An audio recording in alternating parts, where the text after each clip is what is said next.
The lights of Los Angeles gleamed like fallen stars that never made it to the sky. Amid the noise and glitter of dreams, a small boy named Liam Cruz stood barefoot near the backstage curtains of America's Got Talent. His clothes were simple, his eyes wide with nervous hope, and in his trembling hands he held a second-hand guitar, its strings slightly rusted, but to him, it was everything.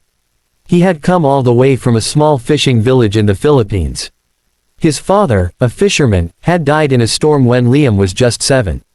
His mother, Maria, raised him alone, singing lullabies to him every night, songs of hope, of faith, of love that crosses oceans.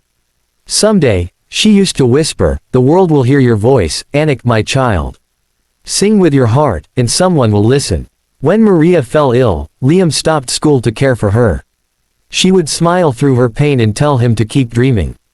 Her last words before she passed were, "Promise me, you'll sing not just for yourself, but for the hearts that have forgotten how to hope."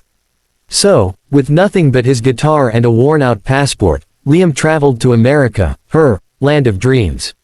He slept in parks, played on sidewalks, and saved every coin people dropped into his guitar case until he could afford a bus ticket to LA for the auditions. When his name was called, his voice almost broke. "Next contestant, Liam Cruz from the Philippines." The crowd clapped politely, but some whispered, "A foreign kid, poor clothes, soft accent, he didn't look like a star." One of the judges, a sharp-tongued celebrity named Madison, sighed and crossed her arms. "What will you sing, sweetheart?"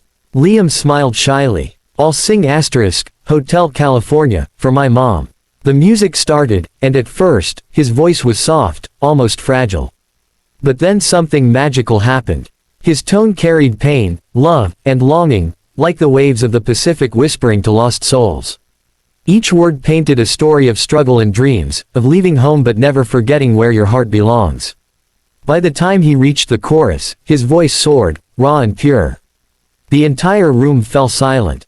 Even Madison's eyes glistened. A janitor paused mid-sweep backstage. A producer stopped breathing. Something in that boy's song reminded everyone of their own mother, their own losses, their own forgotten hopes.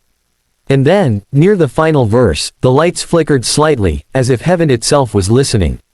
Liam's eyes looked upward as tears fell down his cheeks. "This one's for you, Mama," he whispered between lines. When the last note faded, no one moved. Then suddenly, a standing ovation. People cheered, shouted, and cried. The camera panned to the judges, and Madison, known for her cold heart, was sobbing openly. She stood, trembling, and said, "That wasn't just a song, that was a prayer." And then she slammed her hand on the golden buzzer. Confetti exploded from the ceiling like blessings from above. Liam fell to his knees, crying, whispering, "Thank you, Mama, I did it." The judges rushed to the stage. Madison hugged him tightly. "You reminded us," she said softly, "that music isn't about fame, it's about love." The host asked, "Liam, what will you do now that you're going to the live shows?" He smiled through his tears. "I just want to build a small music school in my village, for kids who have dreams but no voice." The crowd roared again, and millions watching online wept. The clip of his audition went viral overnight. People in every country shared it with captions like, "This boy's voice healed my heart," and "The Filipino boy who made the world cry."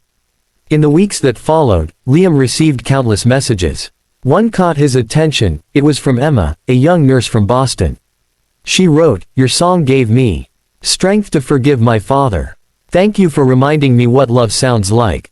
They started writing often, sharing their stories, his of struggle, hers of loss. Emma had lost her brother in an accident years ago and hadn't sung since. But Liam's courage reignited her faith. Months later, when Liam performed again at the live finals, Emma sat in the audience. As he sang a new song, one he wrote himself titled, "USA Ki Dua," he looked right at her. The lyrics spoke of two worlds, two souls, and one hope that unites them, love. When he finished, Emma was crying, her hands over her heart. The judges stood again, Madison whispering, "This is the moment dreams become miracles."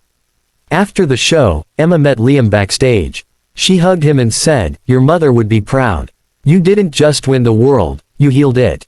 He smiled and replied, "Maybe love is the real golden buzzer." Years later, Liam kept his promise. He opened Maria's music home back in the Philippines, where poor children could learn to sing for free. Every wall had a quote written in gold paint. Sing not for applause, but for hearts that have forgotten how to hope. Liam and Emma eventually married. She moved to the Philippines to help him run the school. Together, they taught hundreds of kids, not just about notes and rhythm, but about kindness, courage, and the beauty of giving back. And sometimes, when the sun set over the ocean, Liam would strum his old guitar and whisper softly, "Welcome to the Hotel California, such a lovely place." He would smile, looking at the sky, imagining his mother singing along with the angels.